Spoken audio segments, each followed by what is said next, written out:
Brought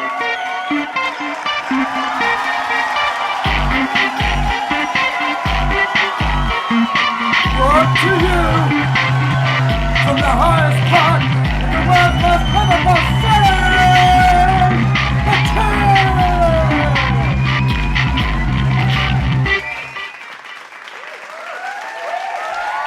Hi everybody!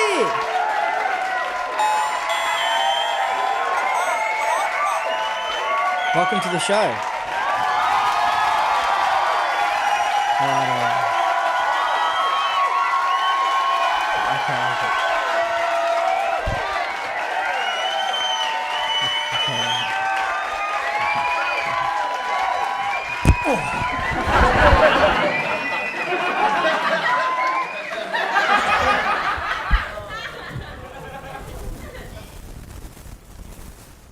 Hey, alright, who was that? Okay, that was not funny.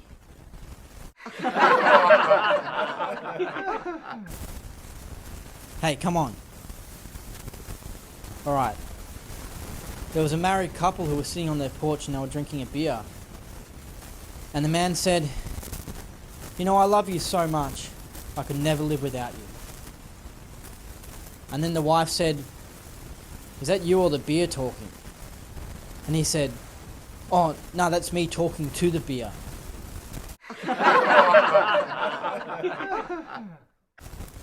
Now, this was a few months ago, but do you remember that man who dressed up as Superman and smashed his car on Chapel Street? I mean, how crazy was that?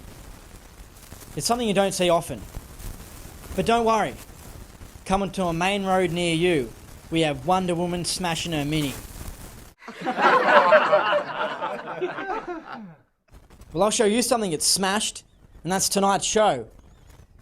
We have the usual stuff and some stand-up by Tony Riddler. Oh yeah, it's gonna be... whoa. Don't you hate it how hosts and staff always like talk it up as if it's really big when something's not that special? Like Eddie Maguire with football games, so it's always like a blockbuster game. It's always the biggest game of the year, you know? But it'd be funny if he was honest, you know? And he's going to commentate and he just says, "Yeah, this is going to be kind of boring, this game, you know. I'm just rocking up to get paid." So after saying all that, this is going to be a blockbuster KiNK show, just the biggest show of the year ever. But before all that, let's check the mailbox for some kinky mail. You've got mail, mail, mail, mail, mail, mail. You've got mail, mail. You've got mail, mail. You've got mail. Alright, so whoever threw that beach ball at me, I hope you're proud, because it looks like you've broken one of the microphones. Okay, so last week I mentioned that there was something on this desk that could cure everything. And I just wanted to clear it up, that in case some people got confused, that I wasn't referring to my cock. I was actually referring to this this supplement, okay? So when I said it's something you can put in your mouth, I was referring to this.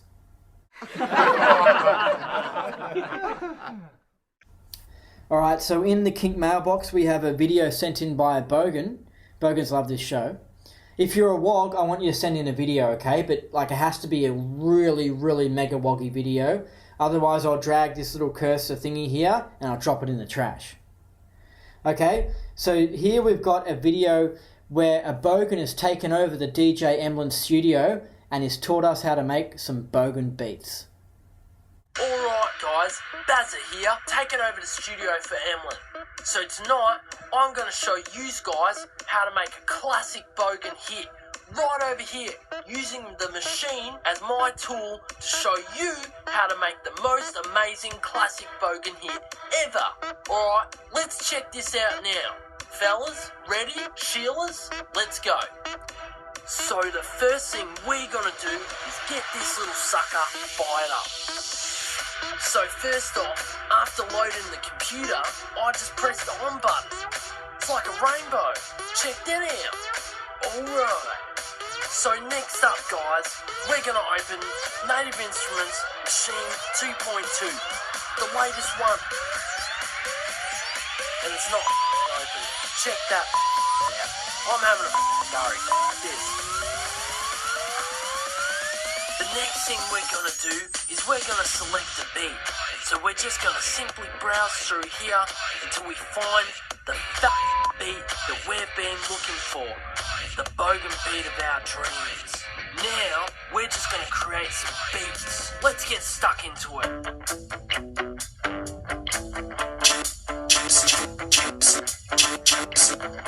Jesse is a friend. Well, there you have it. That's a classic bogan beat. I'm a bit tuckered out right now, so I'm going to go smoke a durries, and maybe we can get back into some more classic bogan beat action, and I'll see you at the pub. Thanks for that, Emlyn. I bet your DJs were drooling over the equipment you had in there. Okay, so here's some memes from the KiNK's Facebook page.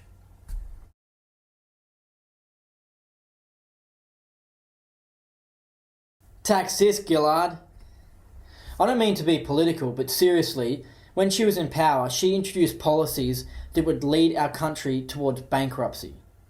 I mean, it's ridiculous. It's like running a fish and chip shop. You know, a government's just like that. You need to be able to run it well so then it can pay its bills. But when she was in power and her and her buddy, ooh, Mr.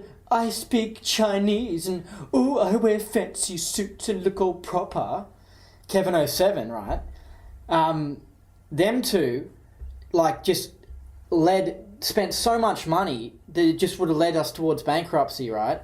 And like today, now we have to borrow like $1 million a day, $100 million a day in order to just pay the bills. I mean, that's just crazy. Anyway, luckily things are slowly getting changed. And hey, I'm not a major fan of Liberals either. Hey, I don't think that they're perfect at all. But at least I don't spend their money like some drunk tourist in Bangkok. Alright, here's a video from Isabella, and it's her dog wiggling its ears.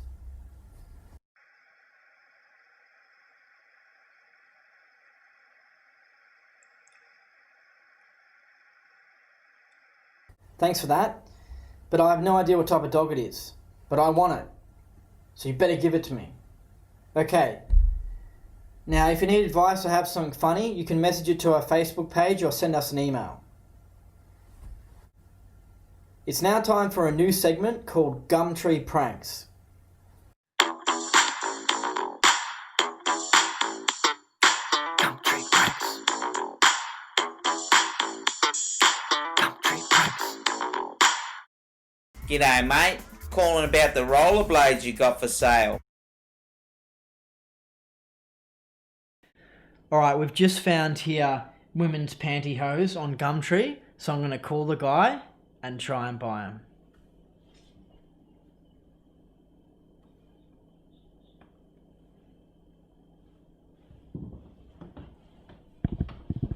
They look like good pantyhose. Phone's ringing.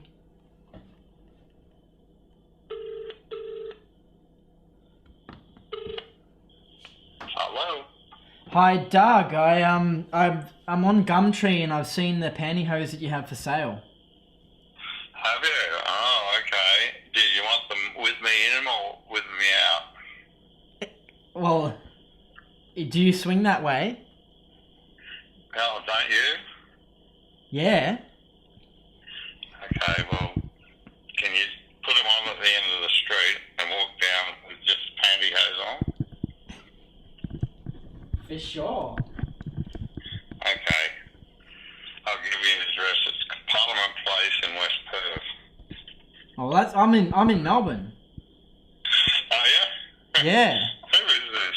What wanker is this? No, look, I'm a bit interested in that sort of stuff, like pantyhose and that. So, legitimately, how much did you want for them? Hang on, I'll put the guy on. You're talking to the wrong guy. He's the one that sells these pantyhose. Hang on. You got pantyhose for sale? Are you drunk, mate? Hang on a minute.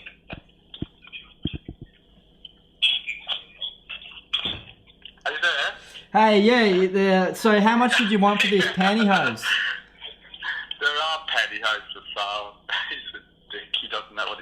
I got a question about the pantyhose though. Are they used? Because I only want to buy them if they're used. Say that again. Are they used though? Because I only want to buy them if you've used them. If you read the ad, then used.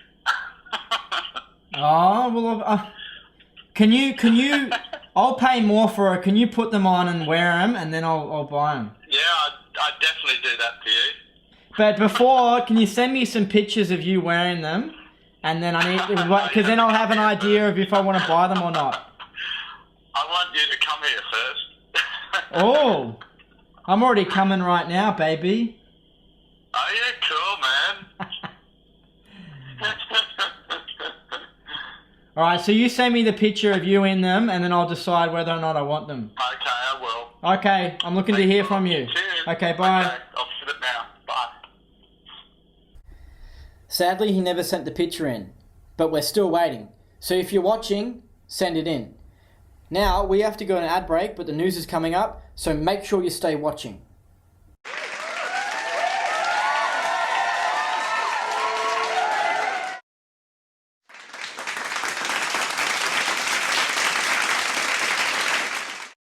Welcome back.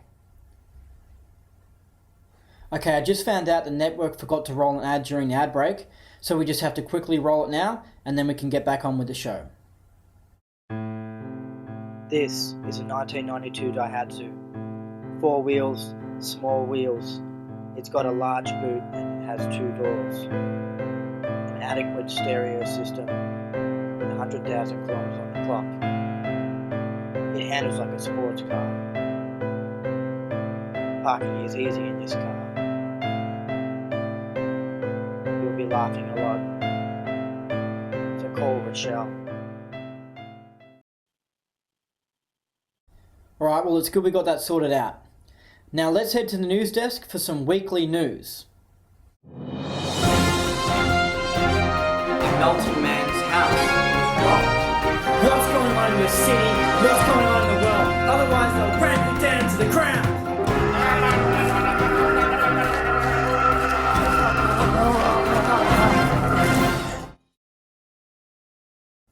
There is a plan to bankrupt every national government on this earth. It's by evil people who own the biggest banks in the world. You see, they want world domination, just like Hitler. They are just as evil as Hitler.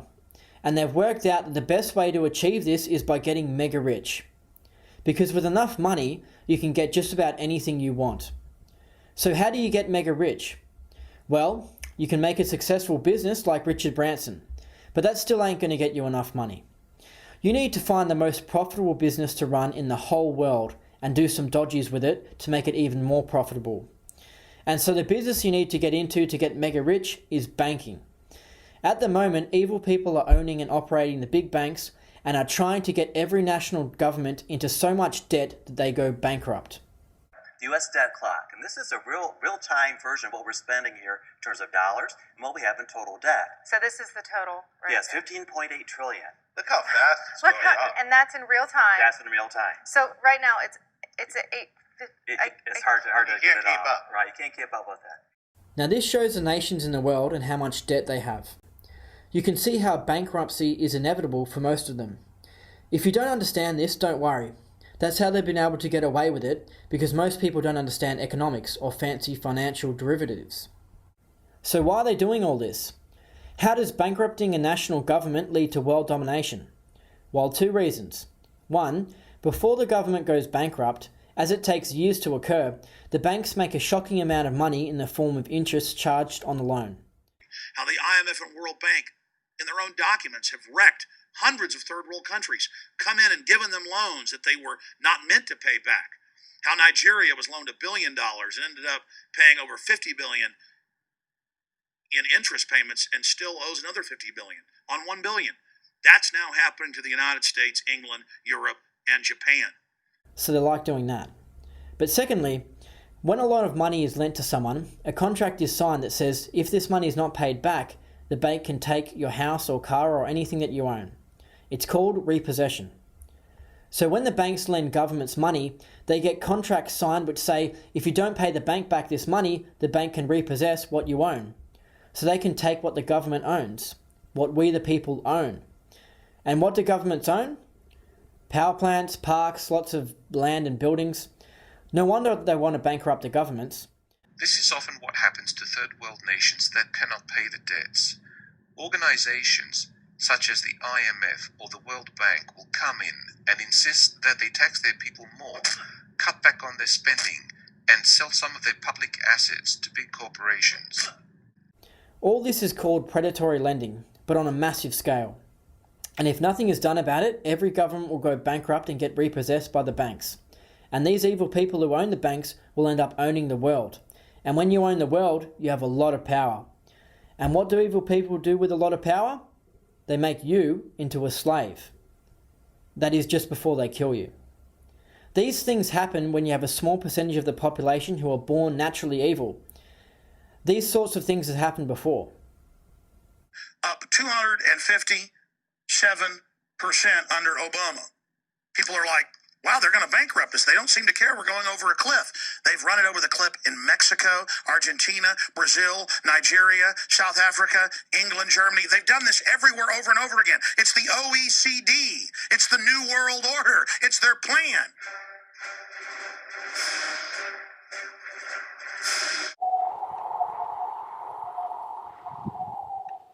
It's now time for our weather report. Hello there. Yeah, good night. Very good. Yeah, come on down. You want the pie? Fresh one? Very cheap. Every son, my friend. You know, today the weather is very good. You know, we're looking at about... My grandma wake up every day. She put the pie in the oven, the fresh pie from Malta. Every morning at 6 o'clock, 7 o'clock, she tell me the weather. So you've been in my blood, my friend. I tell you right now, it's going to be very warm today. All right, so you're at a bread shop on Chapel Street. Very good, this one. Misties, and the Misties here, too. Yeah, do you like bread? It's very good, yeah. Oh my God, we've got more people here. Come on down to the fruit shop today, huh? Very good, use the TV show. My friends, it is 7 days. All right, so coming down to your fruit today. So you got a whole party here with the bread shop, all right? Whose bread shop is it? Franco. Okay, cool. Yeah, very good. Wow, look at these people. Wow, hey. So who wants to report on the weather then? 17 degrees, huh? It's colder than that. Come on, it's winter. 20 degrees, maybe. 17 degrees. In Richmond is normally about 8. What for, huh? You're a crook umpire. What for, huh? It's very cold, huh?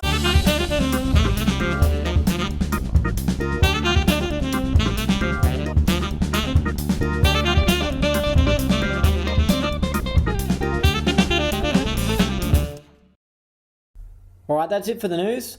This Friday the 15th of May, 2015.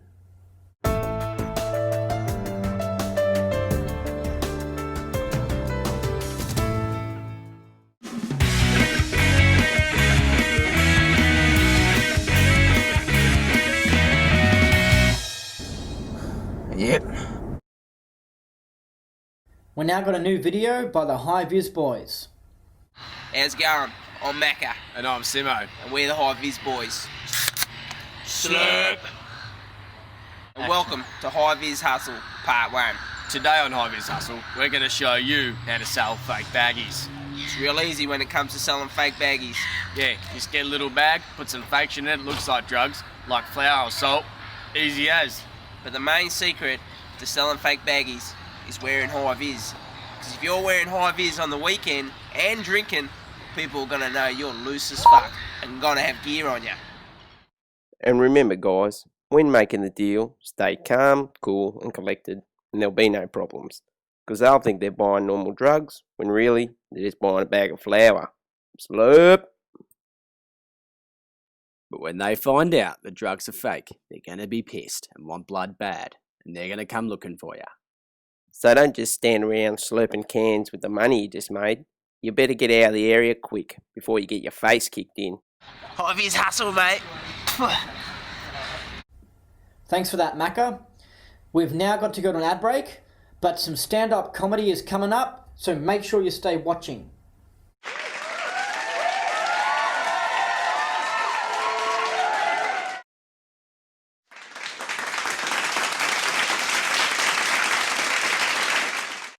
Welcome back.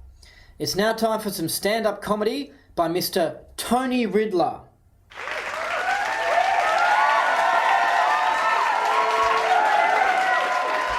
Hello, thank you very much. Yes, my name is Tony Riddler. There is a riddle in my name. My other names are Tony Hubert Charles. Legally, I'm actually THC.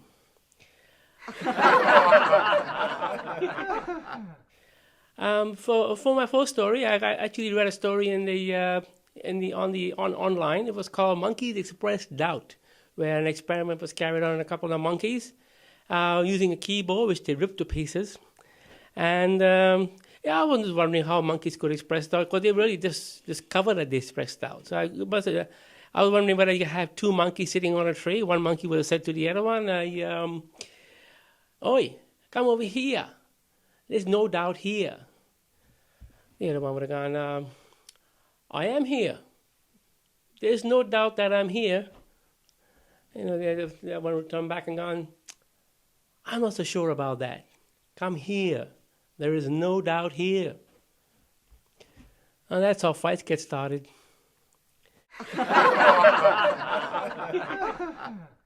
Yeah, so I've actually done a fair bit of soul searching in my life, and while I haven't actually had any religious experience, I actually think I might actually be possessed of two cockheads. So, I figured out sometimes when I actually am doing jack, I really don't give a toss. And then I find that sometimes when I actually am giving a toss, I'm really doing jack. Yeah, for my next story, what I want to tell you is it's one for the old fellas. It's about a couple of old fellas and their old fellas. I'm going to use this piece of paraphernalia as a piece of paraphernalia. So once upon a time there was Ahab and Moby. If you heard of Ahab and Moby, it was a whale and a bounty hunter. So once upon a time, Ahab and Moby were very good friends. Until one day Ahab came up to Moby and goes, "Hey Moby, I've just had a new invention. I've just invented it. I'm going to call it the gaff." Whereupon Moby came up to Ahab and goes, "Yes, Mike, you might call that a gaff, but this is what I call a gaff."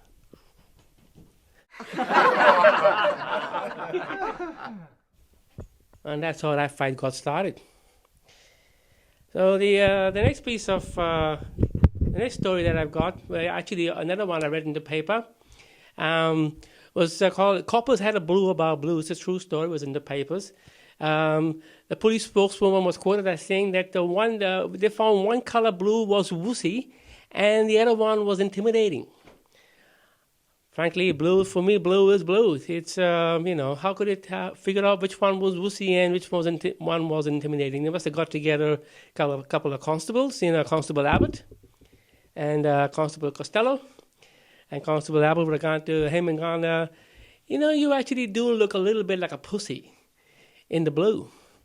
And Costello would have gone, "Well, you look a little picante, and you are a little picante." And Abbott would have gone and says, "I'll see you next Tuesday."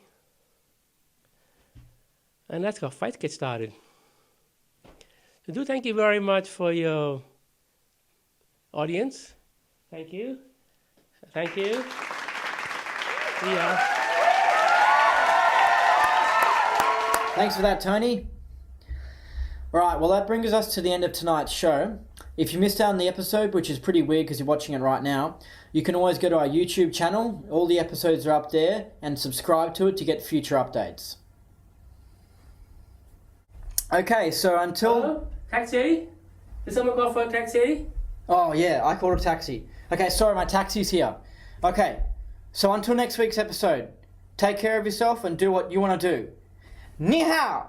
Let's get going.